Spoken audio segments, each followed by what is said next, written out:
Prospecting is a way that we can buy houses. You want to learn how to prospect. Everybody has their own way of prospecting. We're going to go into how to prospect at a later time. But in my particular case, in this house is in my wheelhouse, 611 Harrison Avenue.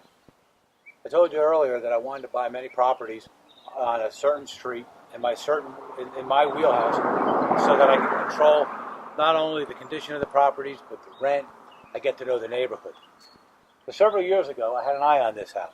This is a solid brick house. We call it a four-square. It was held in a trust by a local attorney. I wrote the attorney a letter, and I said, I'm interested in buying your house. And I offered him $15,000 for the house. $15,000 for a brick four-square is a pretty good price. I stepped out of my range when I offered the 15. I normally offer $5,000 for the house. Somehow or another, he didn't want to do business with me, and that's going to happen. But I remained patient. I kept my cool, laid back, looked at other properties. I waited and waited.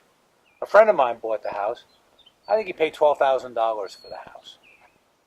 Interestingly enough, he put a new roof on the house. He rebuilt the entire porch with a new roof on the porch. He cleaned out the entire house. And he also took the sheetrock off walls where we needed to insulate and run new wiring. His professional business has changed, and he's focused on a different direction.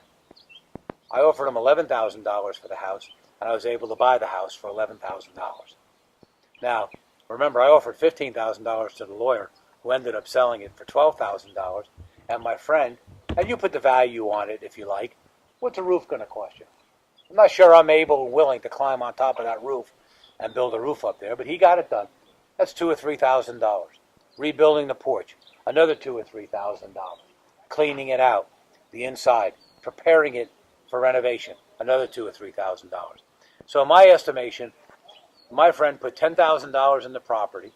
He originally tried to sell it for $25,000. No takers. Went down to $15,000. I still remained patient. I said, I'll offer you $10,000 for the house. We settled on $11,000. But the key here is to be patient. And by me being patient, I got a great deal on a property. Was able to buy it for $11,000. And I got about $10,000 worth of improvements on the property. This will take this property. What I have to do in the inside of this property is I have to upgrade the electric. I'm going to put all new wiring in there, go to a 200 amp panel. It's going to cost me about $1,500. I'm going to replace the sheetrock where it needs to be replaced, which will be another $1,000. I'm going to paint all the walls, paint the floors, insulate the attic.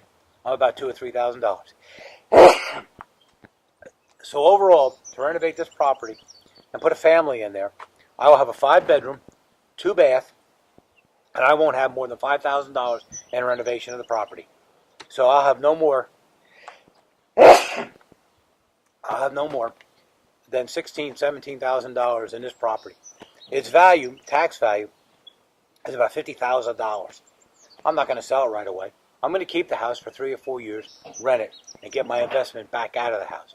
At some point in the next 3 or 5 years, I may sell it to a nice family, a family that wants to own a piece of the rock to start their own lives. I'll hold the paper on it, which is the mortgage, and they'll make me a mortgage payment. They're going to have a good job. They're going to have to be nice people with a family. I want kids in the neighborhood. I want bicycles in the neighborhood. I want little cars. I want small pools. This is what I want in the neighborhood. By doing that, I'm able to control the neighborhood, control the type of people that come in, the rents that they pay, and the prices I can sell properties for. This is a great opportunity. You can do this tomorrow.